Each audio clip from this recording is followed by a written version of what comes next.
برنامج سامي والناس برنامج ثقافي اجتماعي رياضي فني لخدمة المجتمع المصري، يناقش كل قضايا المجتمع المصري ويعرض كل الحالات الإنسانية، كما نعرض كل الفقرات الثقافية والفنية من معارض فنية تشكيلية ومن مواهب غناء وشعر وجدل وإنشاد ديني وقصة وتصوير إلى غيره. برنامج سامي والناس في خدمة المجتمع المصري. اهلا بكم اعزائي المشاهدين في هذا اللقاء الاسبوعي المتجدد دائما معكم في برنامج سامي والناس.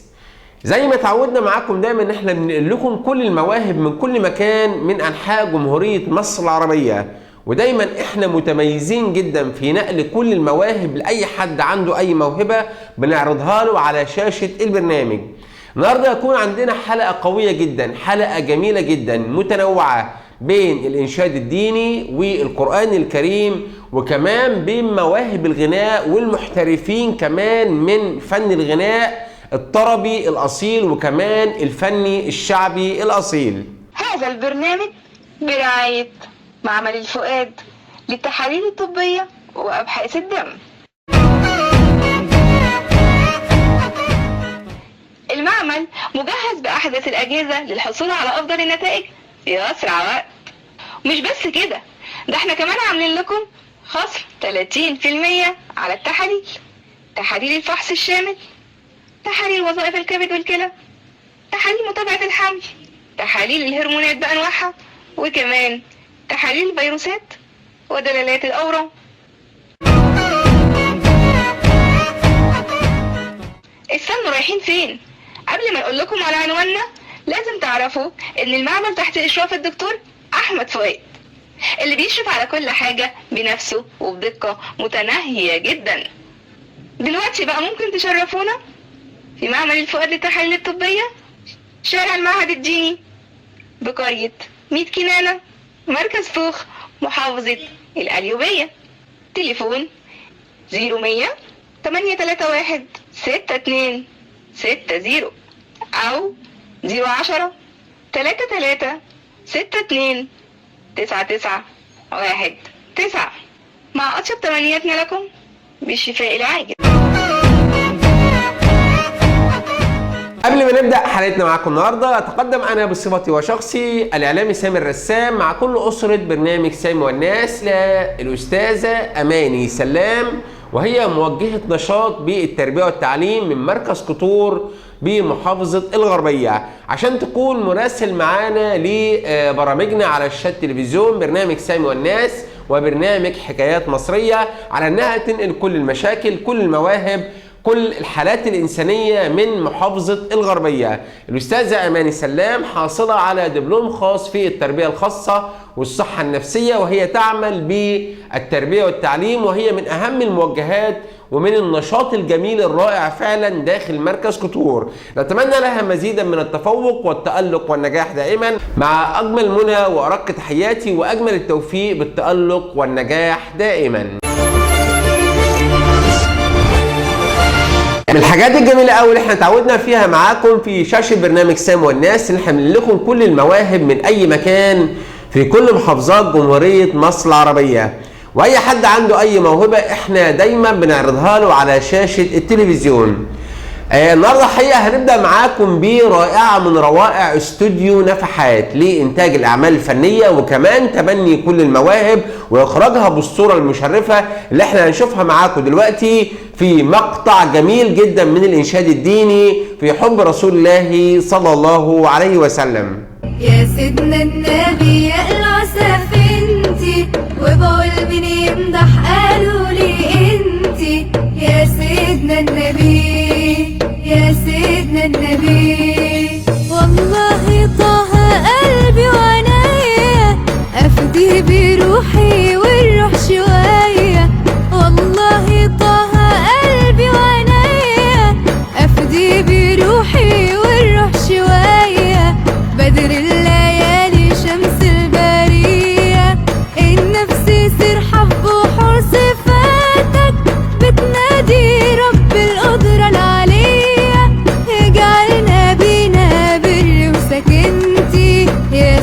سيدنا النبي يا سيدنا النبي يا سيدنا النبي يقلع سفينتي وبقول مين يمدح قالوا لي انتي يا سيدنا النبي يقلع سفينتي وبقول مين يمدح قالوا لي انتي يا سيدنا النبي يا سيدنا النبي ناداني طيف الطلة البهية ردت يا سيدي والله جاية ناداني طيف الطلة البهية ردت يا سيدي والله جاية الوعد غالي والروح وفية والروح لشوقي والقصد ذاتك راح اعدي بر وبحر وبرية لو تفنى روحي وتفضى خزينتي يا سيدنا النبي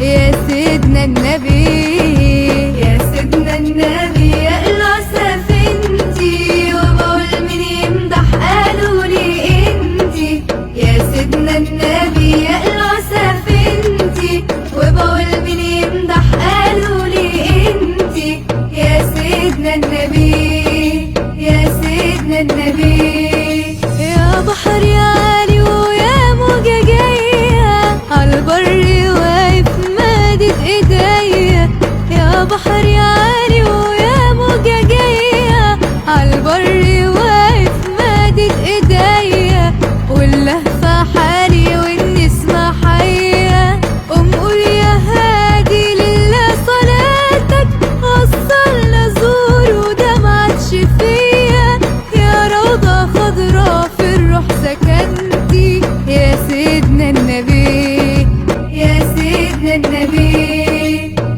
وهنروح معاكم دلوقتي لمحافظة الشرقية مع الطالبة سمية محمود وصوتها الرائع الجميل جدا في تلاوة القرآن الكريم وهي من مركز أبو كبير بمحافظة الشرقية. بسم الله الرحمن الرحيم اصبر على ما يقولون واذكر عبدنا داود ذا الأيد إنه أواب إنا سخرنا الجبال معه يسبحن بالعشي والإشراق والطير محشورة كل له أواب وشددناه ملكا وآتيناه الحكمة وفصل الخطاب وهل أتاك نبأ الخصم إذ تسوروا المحراب إذ دخلوا على داود ففزع منهم قالوا لا تخف خصمان بغى بعضنا على بعض فاحكم بيننا بالحق ولا تشطط واهدنا إلى سواء الصراط إن هذا له 99 نعجة وهي نعجة واحدة فقال أكفلني وعزني في الخطاب. ومن الروائع اللي جات لنا كمان من محافظة الشرقية من قرية بهنباي التابعة للزقازيق بمحافظة الشرقية هي الطالبة ريماس حمادة محمد نبيل وهي في الصف السادس الابتدائي ومن مواهبها وهواياتها الإنشاد الديني والغناء واللي هنستمتع فيه دلوقتي معاكم بإنشاد ديني في حب رسول الله صلى الله عليه وسلم. الله الله الله على نور رسول الله الله الله الله على نور رسول الله طه نور على نور مدح فرح وسرور طه نور على نور مدح فرح وسرور ويا رب رب نزور سيدنا رسول الله.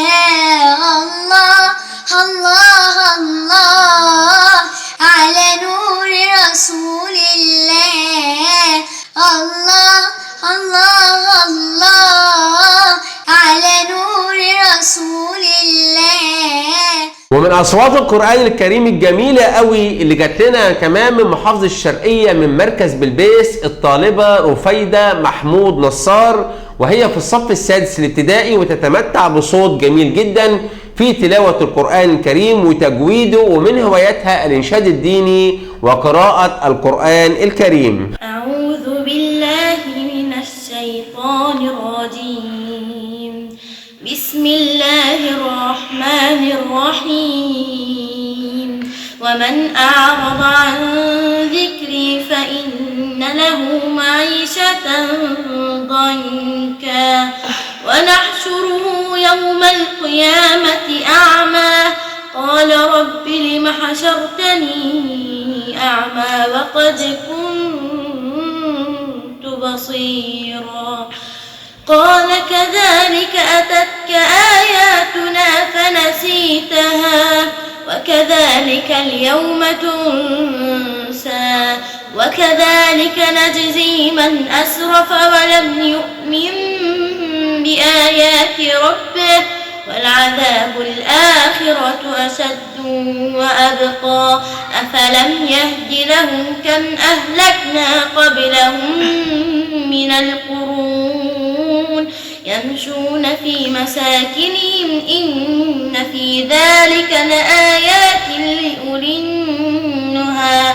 ولولا كلمة سبقت من ربك لكان لزاما وأجل مسمى صدق الله العظيم. كمان من روائع المواهب اللي جات لنا على شاشة برنامج سامي والناس هي الطالبة رحمة محمد إبراهيم رجب من بلبيس تابعة للزقازيق محافظة الشرقية، اللي تتمتع بصوت جميل جدا، وكمان من هواياتها الإنشاد الديني وقراءة القرآن الكريم بصوت رائع وملائكي جميل.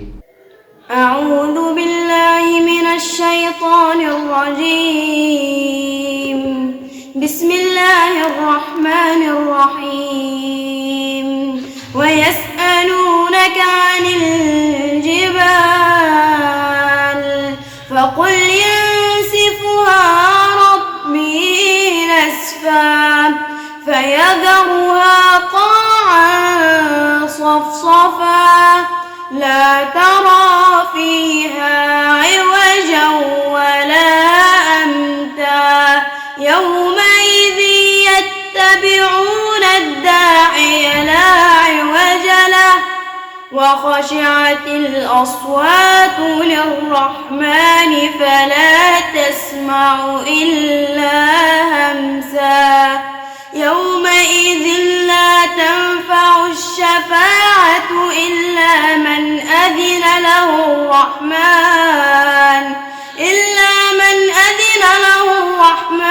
ورضي له قولا صدق الله العظيم. وهنرجع لكم تاني مع الطالبة الجميلة القمر اللي صوتها جميل قوي ورقيق، واللي احنا هنهتم بيها ان شاء الله اهتمام خاص، ويكون لها لقاء معانا على شاشة برنامج سامي والناس، وهي الطالبة الجميلة الرقيقة ريماس محمد نبيل. هنلتقي فيها في مقطع تاني في الإنشاد الديني. غالي غالي غالي يا رسول الله ومقامك عالي يا حبيب الله لو تنظر لحالي يرضى عني الله من حبك ليالي أشتاق يا رسول وصلاتك تحلالي واتمنى قبول يا بدر العوالي أنا بيك مشغول غالي غالي غالي يا رسول الله ومقامك عالي يا حبيب الله لو تنظر لحالي يرضى عني الله مشتاق والله يا أبا إبراهيم يا حبيب الله يا ومن المواهب الخارقة الجميلة قوي اللي جات لنا على شاشة برنامج سامي والناس هي موهبة الإبداع الذهني وتنمية الذكاء العقلي عند الأطفال أو عند الطلبة، وهي الطالبة جنى أحمد فؤاد بنت الدكتور أحمد فؤاد، رئيس ومدير معمل الفؤاد للتحاليل الطبية. الحقيقة رجل الخير اللي بيقف جنب كل الحالات الإنسانية وبيساعد معاهم على قدر ما يستطيع. هنلتقي دلوقتي مع فيديو رائع جميل جدا في كيفية الحسابات عن طريق العقل الذهني. الحساب بيطلع رقمه الصحيح جدا عن طريق حسابه بتنمية القدرات الذهنية، وده اللي هنلتقي فيه معاكم دلوقتي في الرائعة الجميلة اللي هنشوفها معاكم في الفيديو ده. هي الطالبة جنى أحمد فؤاد من قرية مكنانة التابعة لمركز طوخ محافظة القليوبية. اسمي جنى أحمد فؤاد، عندي 13 سنة، مدرسة مكنانة تعليم أساسي. عندي مهارات عقلية، باخد كورس حساب ذهني مع برنامج ايجيبت ماس، مدربتي مس روضة عادل. يلا يا جنى، 8 ناقص 3 زائد 4 ناقص 2 زائد 2 ناقص 9 زائد 4 زائد 5 ناقص 2 يساوي 7. 13 زائد 21 زائد 65 ناقص 88 زائد 51 زائد 12 زائد 25 يساوي 89. 750 زائد 240 ناقص 630 يساوي 660. ممتازة. طيب 111 زائد 223 زائد 110 يساوي 444. ممتازة يا جنى. يلا يا جنى، 8 ناقص 3 زائد 4 ناقص 2 زائد 2 ناقص 9 زائد 4 زائد 5 ناقص 2 يساوي 7. 13 زائد 21 زائد 65 ناقص 88 زائد 51 زائد 12 زائد 25 يساوي 89. ممتازة. 750 زائد 240 ناقص 630 يساوي 160. 111 زائد 223 زائد 110 يساوي 444. ممتازة يا جنى.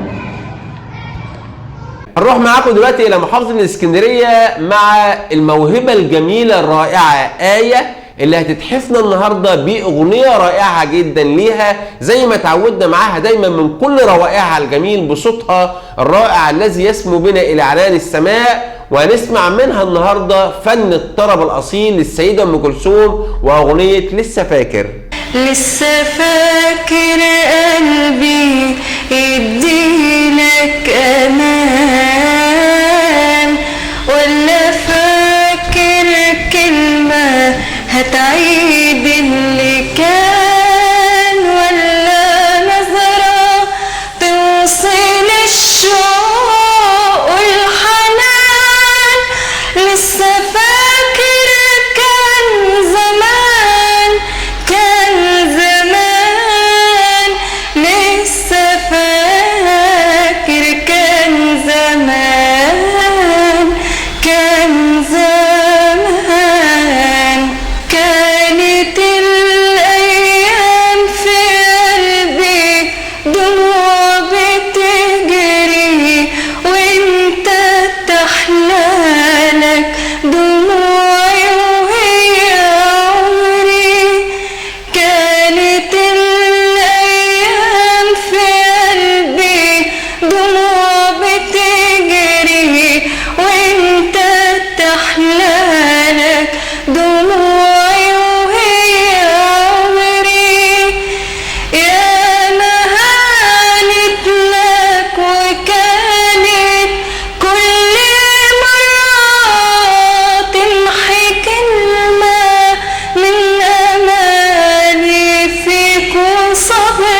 محافظة الاسكندرية هنروح لمحافظة القليوبية وبالأخص من مدينة بنها مع المطرب الرائع الجميل الأستاذ محمد عفيفي. الحقيقة اللي هو بيتميز بصوته الجميل، وكمان بيغني لنا أغاني من زمن الفن الجميل، الأغاني الطربية الأصيلة صاحبة الألحان الخالدة خلود الزمن. هنلتقي الآن مع رائعة من روائع المطرب الرائع الجميل، أخويا وصديقي وحبيبي وابن بلدي المطرب محمد عفيفي.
محافظة القليوبية هنروح بيكم لمحافظة القاهرة مع المطربة الشعبية الأصيلة صاحبة الصوت الرائع الجميل المطربة عفاف محمد، واللي بتتميز بيه اللون الشعبي الجميل في الطرب الأصيل مع اللحن الرائع وبعض الكلمات الجميلة الرائعة. وكمان تميزت بالفن في الشعبي في اللون الصعيدي أو اللهجة الصعيدية اللي هي بتتقنها جدا، وده اللي ميزها في الوسط الفني بحفلاتها الجميلة الرائعة اللي هي دايما بتعملها في كل المناسبات، في كل المهرجانات، في كل المناسبات الجميلة أوي اللي هي بتدعى ليها عشان خاطر الناس بتحب صوتها الرائع الجميل اللي هنلتقي بيه دلوقتي معاكم في رائعة من روائعها وهي أغنية التقل صنعة.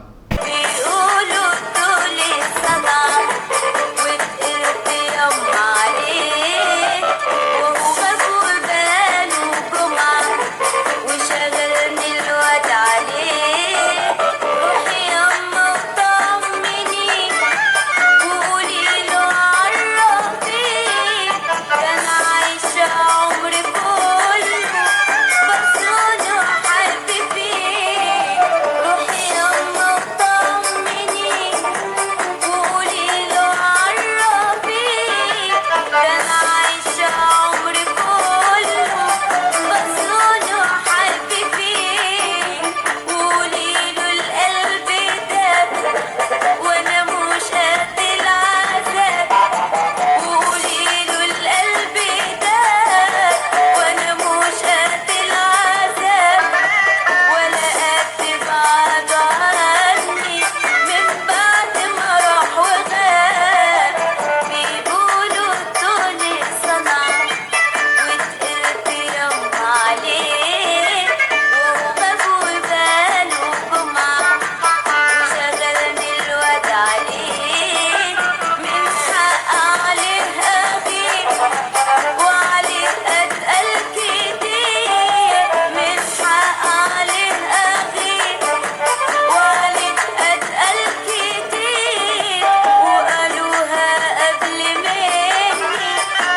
حلقتنا معاكم اعزائي المشاهدين. اي حد عنده اي موهبه من اي مكان، وكمان اي سن عنده موهبه في الشعر او الغناء او القصه او الزجل او الانشاد الديني او القران الكريم او التمثيل او الخط العربي او الرسم او اي موهبه حتى كمان في القدرات الذهنيه الجميله، يبعتها لنا بفيديو مصور في مده لا تزيد عن دقيقتين على رقم الواتساب 012 اللي موجود على الشاشه، بحيث ان احنا نعرضها له ان شاء الله في كل حلقاتنا اللي احنا بنتبنى فيها كل المواهب.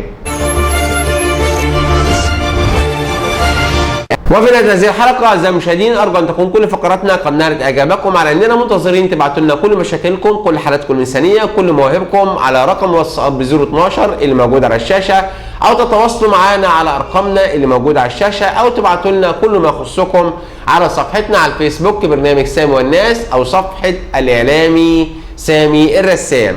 على أمل ألتقي بكم إن شاء الله في الأسبوع القادم إن كان في العمر بقية، وإلى اللقاء.